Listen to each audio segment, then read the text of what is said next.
even worse. But fans want this tall tale tackled again.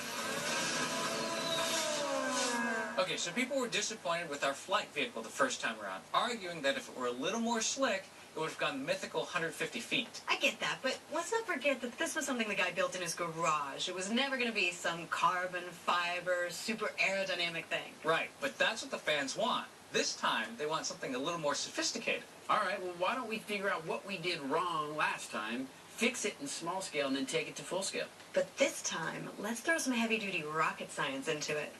NASA? Yeah. So, step one in Fireworks Man 2 is to work out what went wrong. And Grant's already got that sorted. So the first time we tried this, we had two problems. One, the curvature of the surfboard caused lift, which caused us to exit the ramp early. Second problem, Buster's center of gravity, which is this line right here, is above the center of thrust, which is this line right here. Now, for maximum stability, those two should be right on top of each other. Indeed, they should. But because the thrust and center of gravity weren't in line, the launch was never going to be neat. Add the curved board causing premature lift, and it's no wonder that the rig went belly up. So, what's the solution?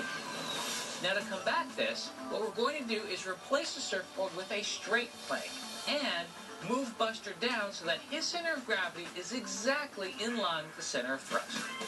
In charge of making those improvements is Tori, who not only addresses the two pivotal flight path problems, That's amazing. Thanks, Carrie. but also adds a couple of stability upgrades of his own. All right, so these are the changes that I've made. I have lowered the center of mass so that it is in line with the center of thrust. Plus, I've added a nose cone to make it more aerodynamic. I'm also adding larger stabilization fins. Last time, our fins were too small and it went out of control. So now that the model is done, we're going to take it to the wind tunnel and see if this is aerodynamic enough. Last time round, there was no aerodynamic testing at all.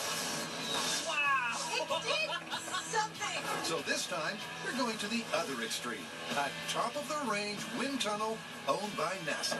Kind of like Men in Black, huh? Once inside, they pivot their model at its center of gravity. It's looking great. If the model stays put when the wind test starts, then their design is stable. But any deviation, and it's back to the drawing board. All right, we're set. Okay, let's turn on the wind tunnel and see what happens. Bring on the wind! Under the watchful eye of expert Steve Smith, the 50-knot wind gets fired up. But their hopes go down. Pretty stable. Steady as a rock. Fireworks man. That's what happened last time. All right, so it looks like Fireworks Man is not stable at all. Yep, flipping a 180 and then wobbling in the wind is about as unstable as it gets. What if we put the rockets in the back? That's all I'm saying. So we just tested the new design for our Fireworks Man in the wind tunnel, and so far it is not looking very aerodynamic. But we're not going to give up. We have bigger fins. Hopefully that'll give us stability, and that'll be the winning model design. And with those bigger fins glued in place, it's time for test 2. Where this time, things are looking solid. It's working. Looks good.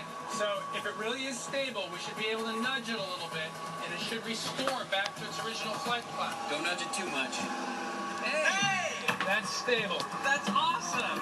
I think we got a winning design here. So I'm standing here in 60-mile-per-hour wind, and as you can see, our Fireworks Man model is stable. The bigger fins have solved our